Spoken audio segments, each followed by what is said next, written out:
Aí, beleza. Bom, vamos fechar aí o nosso livro, creio eu que é o 3, último assunto lá, de Ásia Aspectos Gerais, né? A gente tem uns 40 minutinhos para falar da Ásia. Vamos tentar falar de tudo aí. A gente já falou um pouquinho, né? Então, fechar esse assunto para a gente poder encaminhar. Não sei se vocês já pegaram o conteúdo lá do simulado de vocês, mas eu deixei Europa, né, para a gente poder trabalhar no simulado, tá? Europa que a gente viu bastante esse ano, a gente falou de União Europeia, a gente falou de Europa Ocidental, depois a gente falou de Europa Oriental, né? Então, deixei a Europa ali para a gente poder estar trabalhando, tá? E para fechar aí, então, assim, o material, Ásia Aspectos Gerais, quem tiver alguma dúvida, pode entrar em qualquer momento, falar, tá? Primeira coisa, localização da Ásia, esse gigante território que nós temos, que tem uma subdivisão, né, de áreas, a gente vai ver as subdivisões aí da Ásia também, vamos falar um pouquinho dela, porque a gente esquece várias vezes que essas subdivisões fazem parte desse enorme continente, que tem aqui países de uma importância gigante para o planeta, né? Importância econômica, importância bélica, importância cultural. Tem países aí que são milenários, né? China, Índia, por exemplo. Tá? Potências econômicas como a China e como a Índia, né? Essa aqui deve ser a maior potência daqui a uns tempos, então a gente vai falar um pouquinho de tudo isso. Sem falar daqui, ó, desse conjunto de ilhas que formam um dos blocos econômicos mais importantes hoje do mundo, que são os tigres asiáticos, né? Então, localização aqui, a maior parte no hemisfério norte do nosso planeta, né? Então, a divisão onde está localizado esse continente, fronteira com continentes africano, europeu, né? E americano pelo Estreito de Bering, que é essa pontinha aqui com a parte ali que é do Alasca, né? Então, bem próximo, tá? E Oceania aqui, né? Do Sudeste Asiático. Então, essa é a extensão. Devido à extensão, faz fronteira com um monte de outros continentes. Aqui na Europa, tem duas áreas, né? Tem ali a parte do Cáucaso, tem a parte também dos Montes Urais, que aproximam a Ásia da Europa. É uma das principais passagens, né? Dos povos asiáticos para a Europa na atualidade. O Cáucaso, além de separar a Ásia, no caso, separa uma subdivisão da Ásia, que é o Oriente Médio. Então, uma preocupação maior ainda com a fronteira, né? Com a entrada ali de muçulmanos dentro da Europa. Aí você fala assim, mas essa preocupação é recente, né? Não tão recente assim, porque os muçulmanos estão na Europa há muito tempo, né? Até mesmo antes das grandes guerras mundiais, eles já migravam para esses territórios. Depois das grandes guerras, aí aumentou ainda mais, né, essa migração. Eles serviam como uma mão de obra que iria reconstruir os países europeus. E hoje existe um movimento contrário a esses muçulmanos, que é muito mais ligado à xenofobia, que é um assunto que vocês estão sabendo bastante, né? As redações cobram muito disso. E aí existe ali um processo de um processo contrário à entrada desses indivíduos dentro da Europa, né? Mas essa fronteira acaba que facilitando, né, a entrada deles, tá? A extensão territorial aqui do continente, estão pegando toda a área dele, mais de 43 milhões de quilômetros quadrados, 49 países fazendo parte, né? E o total de habitantes é o mais populoso, né, dos continentes, tá? E aí vale lembrar que só a China e a Índia ali tem metade dessa população. Então, você tem 49 países, uma extensão dessa aqui, e esses dois países aqui que fazem fronteira um com o outro tem metade desse total da população aqui, né? Mais da metade até. A China, por exemplo, tem 1,3 bilhão de habitantes, a Índia tem 1,2, está muito próximo ali, né? Questão de 100 milhões de habitantes, a Índia deve ultrapassar a China, então a população é enorme. Aí você tem áreas que são muito povoadas, tem muita população, né? Então a densidade demográfica delas é muito alta, né? E você tem outras áreas que a densidade demográfica é muito baixa. Por exemplo, essa parte da Rússia aqui, a densidade demográfica é extremamente baixa. Isso porque a condição climática acaba impedindo a ocupação, né? Vale a gente lembrar, essa região toda aí do leste russo é uma região mais fria, sofre mais ali com as condições climáticas do Ártico. Então a ocupação dessas áreas é bem baixa, é um vazio demográfico. E aí você tem outras regiões que concentram muito, né, a população. Tá? Então aumenta bastante a população ali nessas áreas. Aspectos físicos. Falando um pouquinho dos aspectos físicos aí do continente asiático. Então nós temos um relevo que tem várias formas, aqui a cadeia de montanhas, né? E aí a gente tem o Himalaia, né, que está entre a China e o Nepal. Então é aquela cordilheira enorme que tem ali a maior elevação do planeta, né, que é o Everest.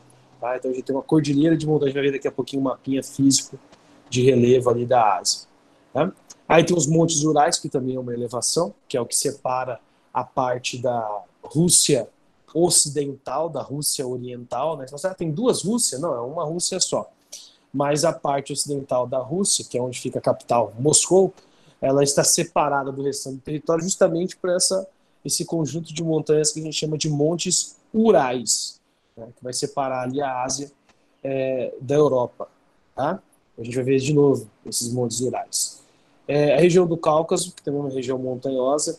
Aí o Cáucaso é mais a Rússia com os países Geórgia, Azerbaijão, né, Turcomenistão, Cazaquistão, fica tudo ali naquela região, os países terminados em ão, que significa que são muçulmanos, né, e que um dia fizeram parte da União Soviética, mas depois do fim dela, na década de 90, eles acabaram se tornando independentes.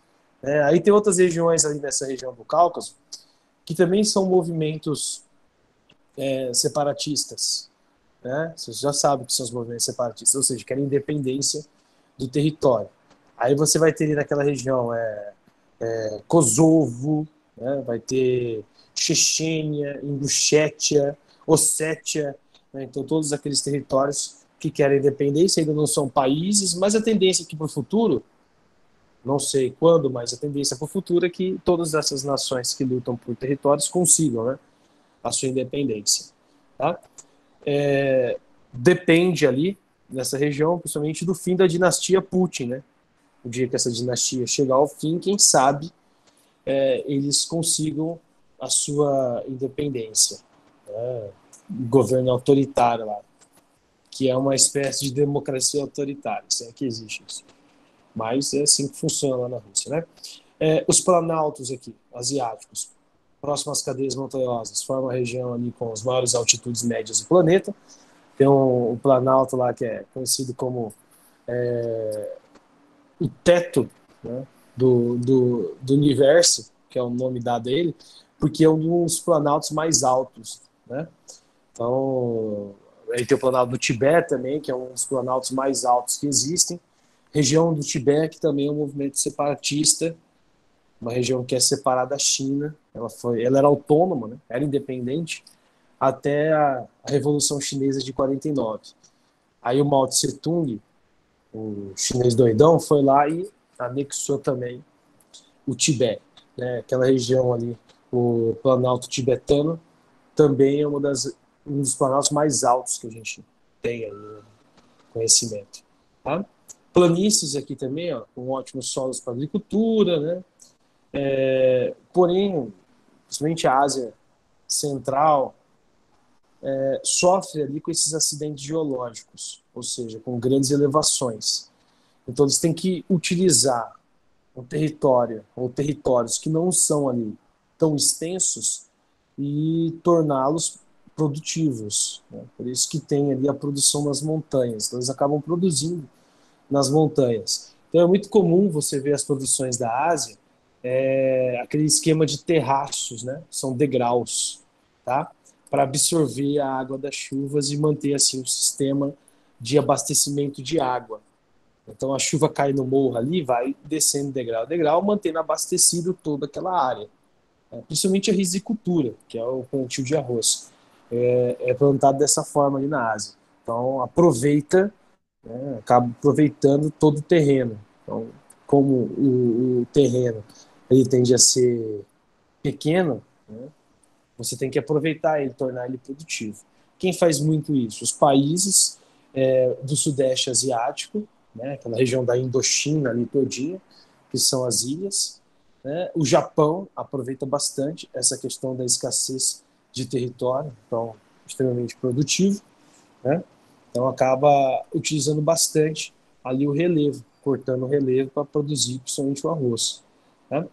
Aqui, essa parte aqui, esse mapinha mostra a parte física, né, dessa Ásia que a gente está falando. Tá? Os montes Urais aqui que separam, a primeira parte, ó, separando a Ásia da Europa, né, os montes Urais. Né? Aqui, a cadeia de montanhas. Lembra que isso aqui tudo é uma força da placa tectônica. Né? São as placas ali, em algum momento elas se encontram, e aí nós temos a placa indiana, né, com a asiática, e a pressão que uma exerce na outra, dobramento da placa. Se é um dobramento, você já viu uma parte física, e se isso está ocorrendo hoje, significa que é um dobramento moderno. Se é um dobramento moderno, significa que esse conjunto aqui, ó, essa cadeia de montanhas, ela está em crescimento ainda.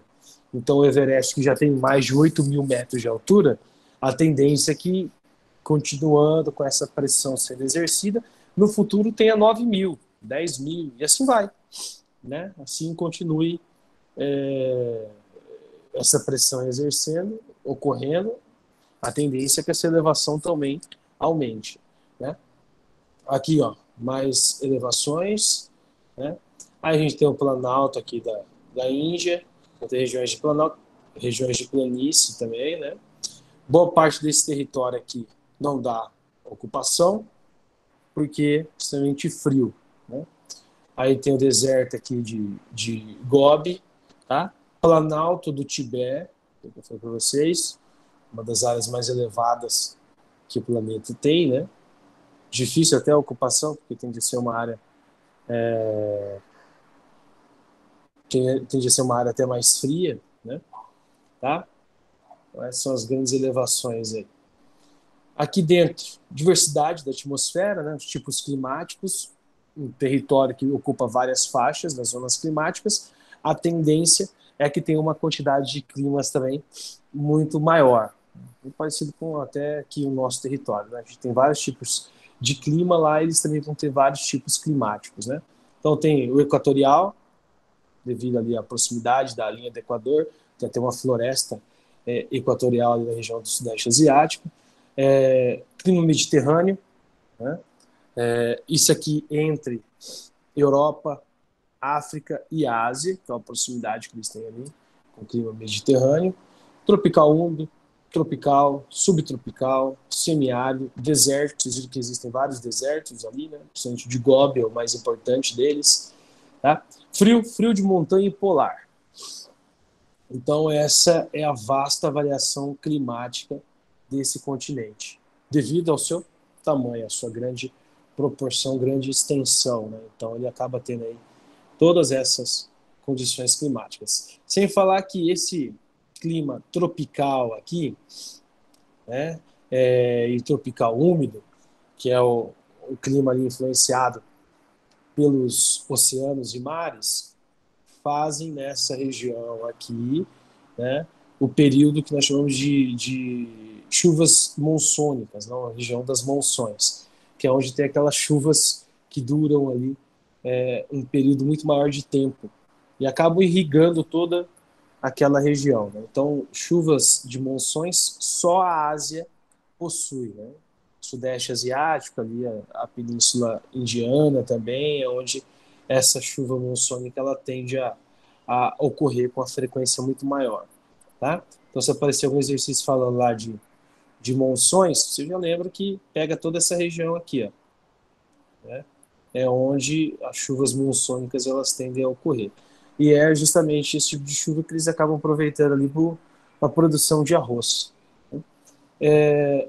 Os climas aqui, ó, quentes, temperados, né, e frios, a divisão deles. Então, ó, equatorial nessa região aqui, né, do Sudeste Asiático, da Indochina, né, das ilhas. Indochina é onde está Indonésia, Malásia, Filipinas, Mianmar, né, aquele conjunto de ilhas. Tá? E ainda vai pegar aqui um pedaço. Ó. Vietnã, Camboja, Laos também tem clima equatorial. Tropical úmido, né? Vietnã, que dessa região aqui, a gente tem que lembrar dele, né? Foi o único país da história, um país quebrado, né, de guerrilha, o único país que derrotou os Estados Unidos num conflito bélico. A gente não tem outro país de conhecimento para a gente poder falar sobre isso, mas o Vietnã conseguiu esse feito, né? Ainda durante a Guerra Fria. De 55 a 75, 20 anos de guerra e derrotou os Estados Unidos. Tropical seco, tá? Então presente aqui também, ó, desértico, principalmente aqui, né, no Oriente Médio, a presença do deserto muito forte, né? Aí é que entra também os conflitos pelos rios nessas áreas. A Ásia tem muito conflito por rio, por água, tá? Porque existem rios, mas não são bem distribuídos, né? E os rios que estão ali, que podem abastecer os países, estão concentrados ou dominados por algumas nações. Né? Você pega o Tigres e Eufrates, por exemplo, dominado pela Turquia. Você pega as colinas de Golã, que são as nascentes do Rio Jordão, dominado por Israel. Né? Então, a distribuição dos rios também acaba virando pontos de conflitos aí dentro da Ásia. Né? Clima temperado, então, toda essa região aqui, ó, Mediterrâneo, então a região aqui do mar Mediterrâneo, separando a Europa e norte do continente africano, polar, extremamente frio, e frios de montanha, onde nós temos a grande elevação, aqui é a região das cordilheiras do Himalaia. Né? Então aí cada clima nesse mapinha sendo apontado para vocês. Tá? A questão de vegetação também, território extenso, muito grande, então tem muita vegetação. Né? Tem vários tipos de vegetações aí dentro desse continente. Tá? Então tem tundra, que é aquela vegetação composta por musgos e líquens, né? De clima extremamente frio, tá? Influência do Ártico aqui. Floresta de coníferas, né? Que é também conhecida como floresta boreal. E essa, presta atenção nisso que eu vou dizer aqui, maior floresta do planeta. Tá? A gente está escutando muito na mídia sobre a floresta amazônica, né? E de fato a Amazônia é a maior floresta equatorial que existe, porque ela é maior que a floresta do Congo e ela é maior que essa aqui, ó, que existe no Sudeste Asiático. Né? Mas a maior floresta do planeta é a boreal, de coníferas, que fica aí na região da Sibéria. Aí pega a Sibéria, vai pegar um pouco lá do Alasca também, né, que está aí já na extensão, que é uma condição climática até parecida, pega também ali o norte do Canadá. Essa região aí é de floresta de coníferas, né, que é a taiga. Tá? É a maior região, aí, ou melhor dizendo, a maior floresta do planeta é essa, ela é maior em extensão. A gente está falando, por exemplo, da Amazônia. A Amazônia tem pouco mais ali de 8 milhões de quilômetros quadrados. Né? Só que no Brasil tem um pouquinho mais de 5 milhões. Aí tem os outros países que também possuem. Tá? Essa região aí tem 14 milhões de florestas de coníferas, então muito maior que a Amazônia, é a maior que nós temos, e preservada. Tá? Isso se deve, primeiro, à expansão que não ocorreu nessa região, o frio acaba impedindo a expansão das pessoas, e se você não tem as pessoas ocupando, a degradação tende a diminuir. Né?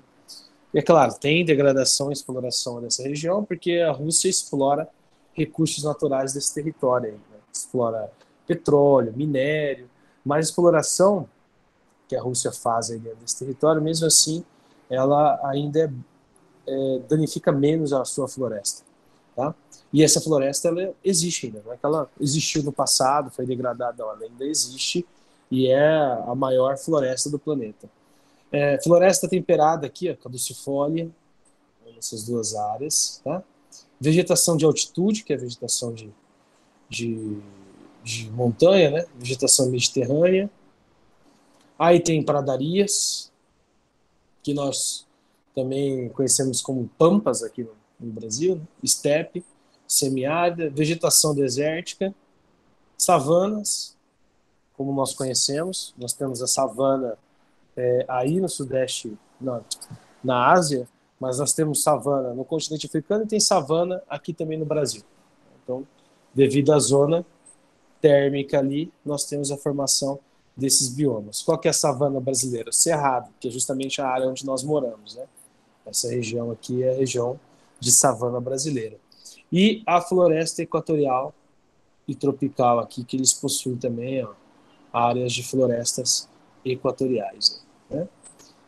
As regiões que a Ásia possui, tá?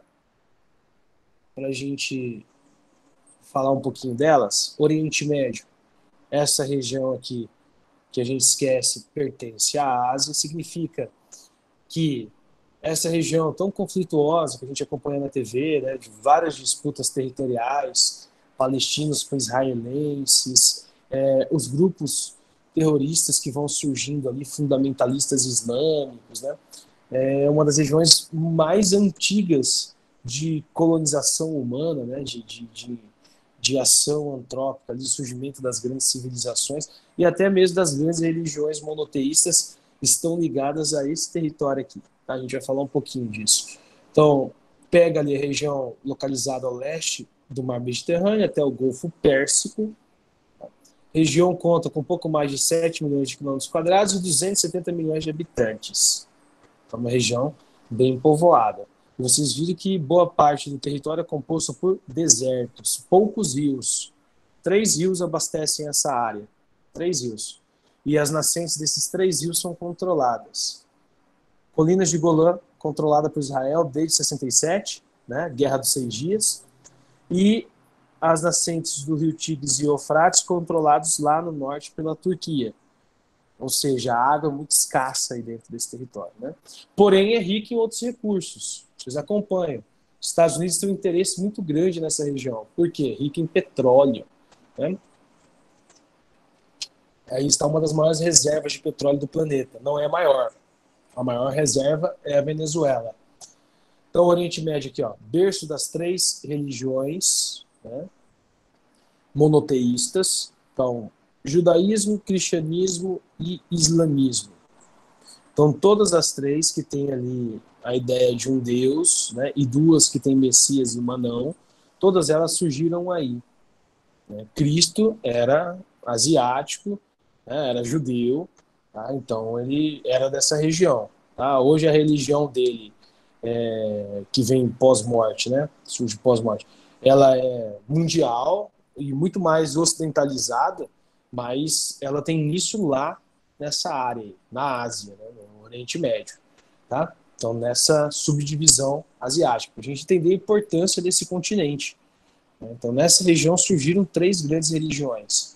Nessa região aí surgiu, por exemplo, a família de Abraão, que é a origem do Gênesis ali e a origem do livro sagrado, Torá, para os judeus. Né?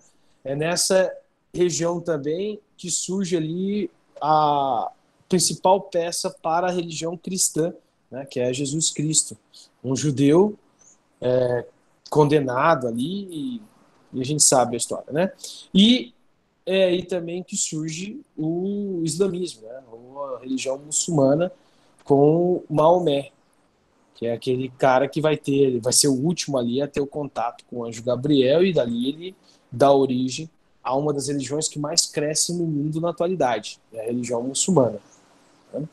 Tá? E são as 3 grandes religiões que vão estar inseridas aí em vários cenários de conflitos, né? De forma direta ou indireta, às vezes nem querendo participar do conflito, mas vai ser colocada no meio, como foi, por exemplo, os judeus durante o Holocausto, né, da Segunda Guerra Mundial. Tá? Região bastante conflituosa, tange a presença aqui, ó, de alguns recursos naturais, né? Água, petróleo, gás natural. Isso aqui é motivo de disputa entre eles. Né? A questão do petróleo é mais uma questão conflituosa externa, porque há muitos interesses europeus e norte-americanos ali naquela região.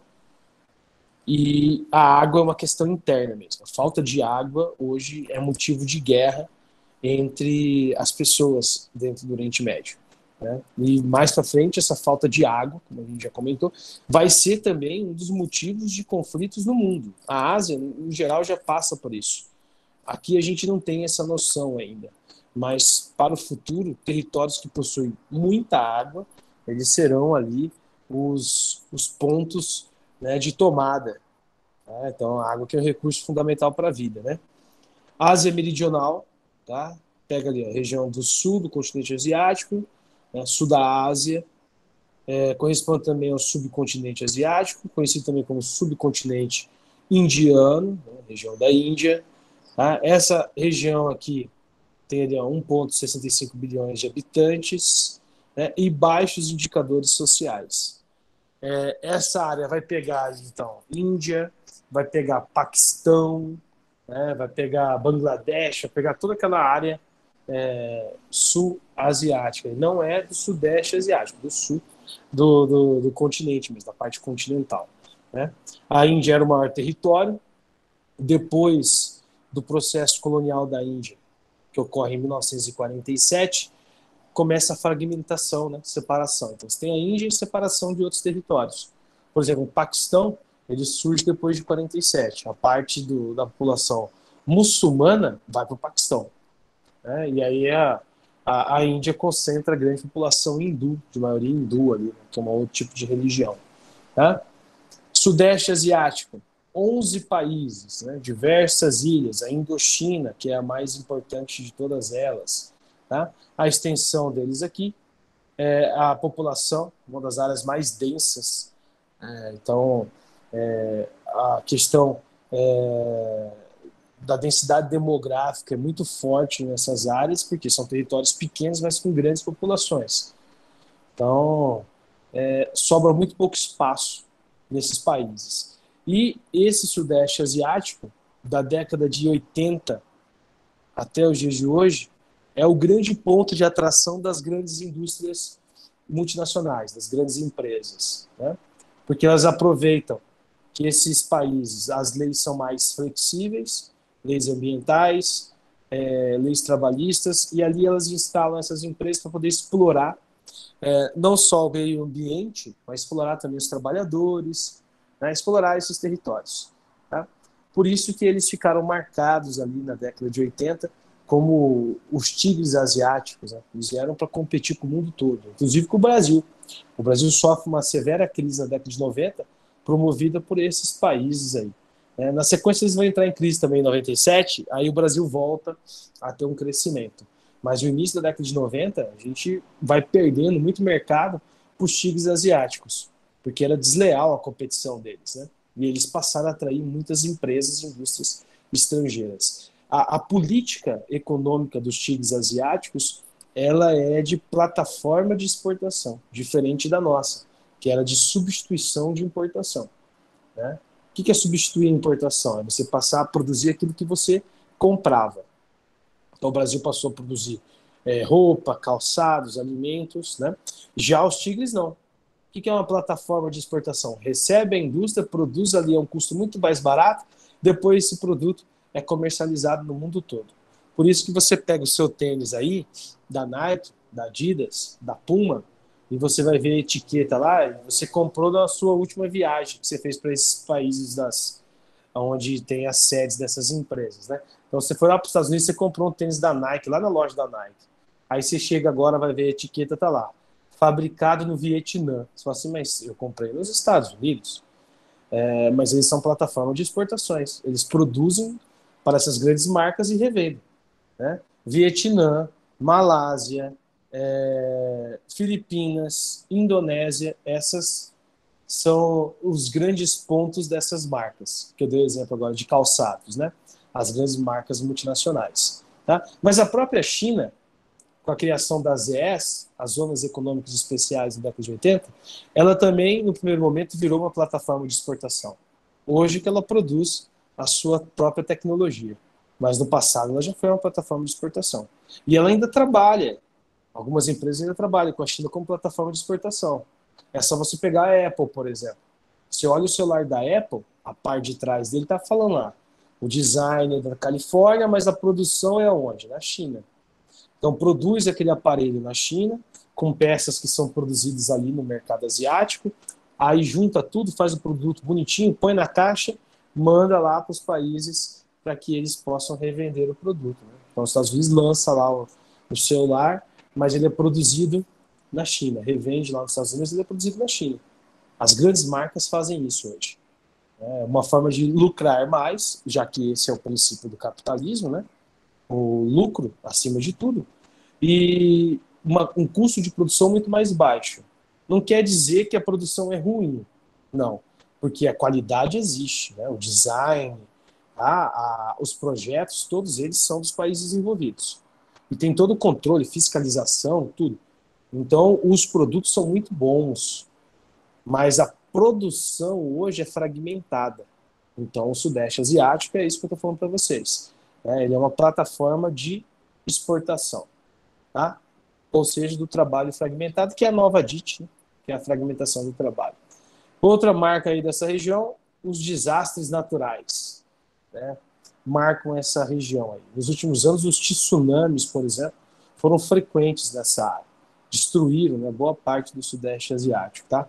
Terremotos, tsunamis, porque eles estão numa área ali que tem uma grande movimentação de placas tectônicas. É a região do Círculo de Fogo, né? Então, é uma região onde tem muitos impactos, muitas contatos entre as placas, o que acabam incidindo nesses fenômenos naturais nessas regiões, né? Então, acaba prejudicando a vida das pessoas aí também, né? Mas não tem muito o que fazer. Escolheram viver nessa região, assim, por exemplo, o Japão, que faz parte também dessa Ásia que a gente está analisando, o Japão surgiu no dobramento ali de placas tectônicas. É óbvio que vai ter terremoto, né? Vai ter tsunami que vai afetar ali, e tem, todos os dias tem, né? Ásia Oriental, então corresponde aqui ao leste asiático, né? Conhecido também como leste da Ásia. A área conhecida aqui também conhecida como Extremo Oriente, né? Aí aqui pega, ó, a extensão de 12 milhões de quilômetros quadrados, né, 40% da população asiática ali. Aí já pega aqui China e Japão, né, que são civilizações muito antigas e que travaram sérios, vários conflitos por territórios, principalmente os japoneses, que tentaram por várias vezes tomar ali territórios chineses, né? Vale lembrar, por exemplo, que durante a Segunda Guerra Mundial a China foi dominada pelo Japão.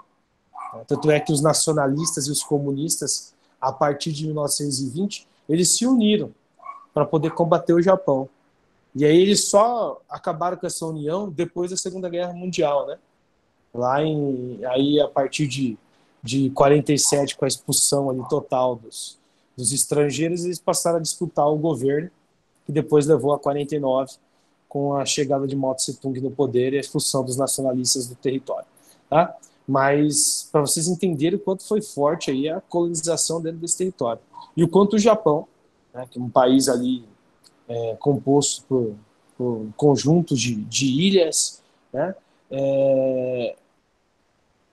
apesar de pouco espaço territorial, a influência que ele tinha nessa Ásia, ele era a maior influência aí dessa região. Né? Maior influência. Influência o quê? Bélica, influência econômica, influência de desenvolvimento. E tudo isso começa lá com Meiji, no final do século XIX. Né? A modernização do território japonês, criação das Zaibatsus, do primeiro centro comercial, do processo de industrialização. Enquanto a Ásia não falava indústria, o Japão já estava se industrializando. Então, o Japão sempre foi a grande potência da Ásia. Hoje, ele tem esse posto ameaçado, né? A China vai ultrapassar ele. Já tem ultrapassado ele nos últimos anos, e a tendência é também ultrapassar no quesito de tecnologias. Né? Então, o Japão sofre também. Se os Estados Unidos sofrem com a pressão chinesa, o Japão já sofre com essa pressão há um bom tempo. Né? Desse poderio bélico e industrial que é a China. Tá? Ásia Central. Então, aqui, região do leste ali do Mar Cáspio, né? Centro da China, região da Sibéria. Não é demarcada oficialmente essa região, mas aqui estão aqueles países que eu comentei para vocês. Ó, Cazaquistão, Quirguistão, Tajiquistão, né? Todos estão aqui nessa região. Né? Afeganistão. Tá? A economia dela, só para a gente fechar, a economia da Ásia. Então, aqui nós temos a segunda maior economia do planeta. A principal economia da Ásia é a China, né? O PIB dela, 12 trilhões, dos Estados Unidos é 15, então muito próximo ali os países, né? Nenhum outro país da Ásia chega tão perto da China assim, tá? As atividades que existem aí, mineração, quadrilátero ferrífero, por exemplo, chinês, tem um grande destaque. Mesmo assim, não são autossuficientes, eles compram muitos minérios de fora, é só lembrar, a China importa muito minério aqui do Brasil e da Austrália, né? Agropecuária, principalmente aqui, arroz, né, um destaque para ele. Já produziu muita soja, mas aí, com medo do estresse hídrico, a falta de água, a China, por exemplo, começou a incentivar outros países a produzirem a soja para ela. Brasil e Estados Unidos fizeram isso. Né? Então, ela acabou abandonando essa produção. Aí tem outros destaques, né? Trigo, milho, fumo, algodão, assim vai. Tá? E a indústria, e aí a gente tem que lembrar, né? China, Japão são os maiores destaques, e na sequência, os tigres asiáticos, que é uma divisão entre eles, né? Os primeiros tigres e os novos tigres, tá? Mas, no contexto geral, esses são os países ou as regiões mais industrializadas. Hoje a China é o mais industrializado de todos, tá? Até porque é a segunda maior potência econômica do planeta. População, a gente falou um pouquinho lá no começo, então, densidade demográfica muito forte, né, muito alta, mas tem regiões que existem vazios demográficos porque a ocupação acaba sendo difícil, né? Então, a condição climática acaba atrapalhando. Porém, é a região que tem a maior população do planeta, né? O continente tem a maior população do planeta, tá? Tem os dois maiores países aí com as maiores populações também. Beleza? Se ficar alguma dúvida nos exercícios, vocês me mandem mensagem hoje que eu vou lá respondendo vocês, tá? Coloque o nome na chamada aí para a gente encerrar. Vocês irem lá para o intervalo, tomar uma água, tomar um café, comer alguma coisa. Quem não tomou café ainda, né? Acordou direto para aula.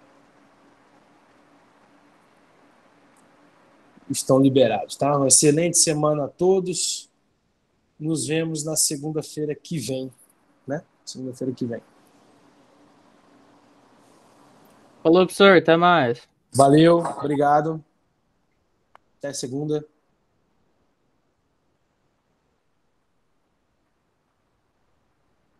Coloca o nome na chamada aí. Quem dormiu, acorda para pôr o nome na chamada.